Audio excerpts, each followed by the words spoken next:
Таан хөтөлбөр барилгын салбартай холбоотой мэдээлэл үргэлжилж байна. Барилгын салбар эрчимжиж байгаа өнөө үед үйл хөдлөх хөрөнгө зуучлалын компаниудын тухай мэдээлэл иргэд олон нийтийн дунд бас авахыг хүсэж байгаа нэг мэдээллүүдийн нэг. Учир юу вэ гэхээр барилга орон сууцны үнийн асуудал болоод зөрүүтэй ойлголтоос хамаарч бас энд иргэдийн дунд дутуу ойлгосон асуудлууд бас байдаг.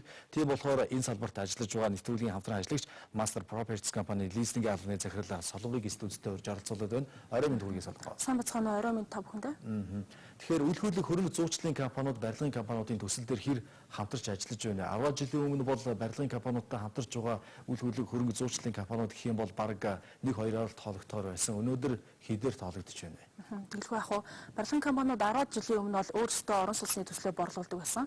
2012 оны судалгаагаар нийт 176 төслөөс 39 төсөл нь зуучин компаниар, 27 төсөл нь борлуулалтын албаараа, харин үлдсэн 110 төсөл нь борлуулалтын албагүй буюу урсгалаараа борлуулдаг гэсэн судалгаа харагдаж байгаа.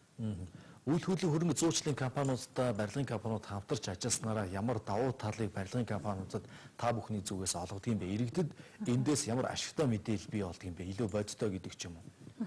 Үйл хөдлөх хөрөнгөний зуучин компани бол тухайн зах зээлийн судалгаа, чиг хандлага, өргөц онцлогийн үндсэн дээр төслийн борлуулалтын, маркетинг, борлуулалтын төлөвлөгөөг цогцоор нь гаргадаг. Үүний үндсэн дээр бол зар сурталчилгааны оновчтой хувилбарыг боловсруулж, мэргэжлийн борлуулагч нар борлуулалтаар онцлогтой. Мэдээж тухайн борлуулалтын онцлогийг тодорхойлно гэдэг маань тухайн зорилт хэрэглэгчтэй хурдан шуурхай өргөх мөн бага зардлаар хүргэх давуу талтай байдаг. Иргэдийн дунд та бүхнийг бас нуглаа хийж үн нэмдэг юм асуудал байдаг юм уу гэдэг тийм зөрүүтэй ойлголт байна л да. Энэ дээр бас бодит тайлбар өгөөч. Сайн хэлсэнчлэн судалгааны үндсэн дээр бол тухайн төслийг хэдэн өргөөр борлуулах уу, ямар нөхцөлтэйгээр борлуулах вэ гэдгийг цогцоор нь гаргадаг. Мэдээж зах зээлээс өндөр үнэтэйгээр борлуулна гэдэг маань тухайн төслийн одоо борлогдох чадварыг муудахад нь бол харагдаж байгаа. Барилгын компаниуд бас өөрсдийн борлуулалтын албаараа төсөл хөтөлбөрүүдээ орон сууцаа зарж борлуулах төслөө үргэлжлүүлдэг барилгын компаниуд өнөөдөр ирнэ та бүхний харж байгаагаар хэр байна вэ?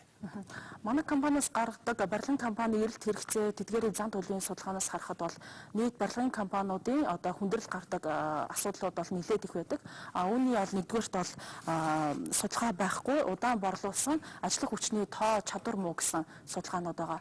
Маркетингийн үйл ажиллагаан дээр гол гардаг хүндрэлүүд нь бол боловсон хүчний мэдлэг туршлага багтай. Борлуулалтын хувьд бол гал гардаг хүндрэлүүд нь худалдаа өгчид бол бирээний төлбөрөө бол хугацаанд хийдгүү, барилгын ажил нь удаашрдаг, барилгын бараа материал нүсдэг гэсэн гол хүндрэлүүд гардаг байгаа.